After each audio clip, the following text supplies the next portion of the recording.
Hey everyone, Christian here, and I wanted to do a quick vlog on how I germinate water-loving palms. So here we're going to do one of the most water-loving species, Cyrtostachys renda, with a lipstick palm, and we are going to start by, this is cocoa coir, or cocoa peat, whatever you want to call it, or just coir, but basically it was off of a dried brick. You just soak it in some water, expand it and moisten it, and you want to make sure this is kind of packed down. We're making our own little swamp for our swamp loving palms, so I'm packing it down here, just making sure that kind of everywhere's somewhat level. It doesn't have to be perfectly level, but just within an inch in sort of elevation. And yeah, we're just using a tub here. It's about like 24 inches long and about 18 inches wide, and essentially I'm just trying to germinate as many as I can. And this method basically ensures that you don't have to really water it, but maybe once a month or so, as long as the top of this is tight.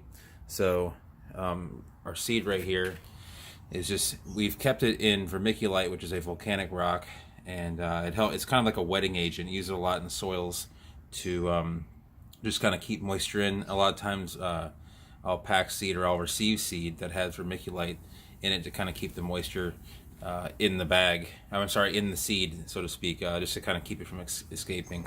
So Ashley here has the bowl, and we soaked the seed for a couple days in the water. Just even though they were fresh, we just wanted to kind of get the smell of fresh seed, of fresh fruit out. So you can go ahead and dump it in there.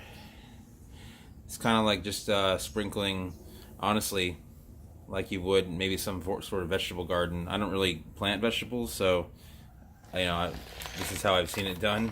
But we just kind of liberally sprinkle it. If you have a ton of seed, and I have about 1,500 here, what you can do is you can sprinkle it like this, and then kind of run your hand across it, and it kind of rounds and kind of evens out the amount of seeds that are in the actual.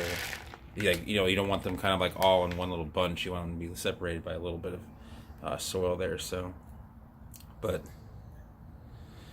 yeah, you can just keep on sprinkling there, and then when that's done, one process that I'm not going to do in front of us because it's kind of boring and I don't have a water source right here, is just you want to actually add enough water so that this is like swampy wet, like you can push it and water comes out. And essentially this just creates, and you put the top on, and this just creates an environment where you can just keep them like hot and very moist, and the water does not escape. And it might take a couple months, but if you have it outside, especially in Florida in the spring, late spring, summer, early fall, these should germinate, especially fresh seed, within about 1 to 2 months. So, and you can actually keep them in there for a while. What I do is, once they germinate and they'll put out a little green spike, actually just take some tweezers, long tweezers. You can just pick them and then pull them out. So now these aren't the fastest growing seeds. Seedlings, I should say. They take quite some time to get to just an age where they're going to start turning red, maybe 3 years or so. And but then from there on out, they're quite a beautiful plant. But this is kind of a lot of people ask me how to germinate lipstick seedlings. I'm sorry, germinate lipstick seed. And this is the way that I do it.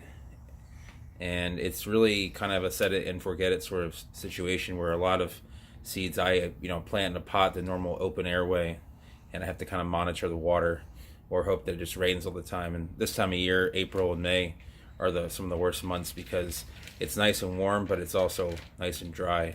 So anyway, I hope that was informative. If it was, give it a thumbs up and helpful. If you have any questions about using this kind of sealed method, go ahead and leave it down below. And if you're new to the channel and want to see more vlogs about palm reviews or about growing techniques, go ahead and subscribe, and you'll see many more videos like this. Thanks for watching.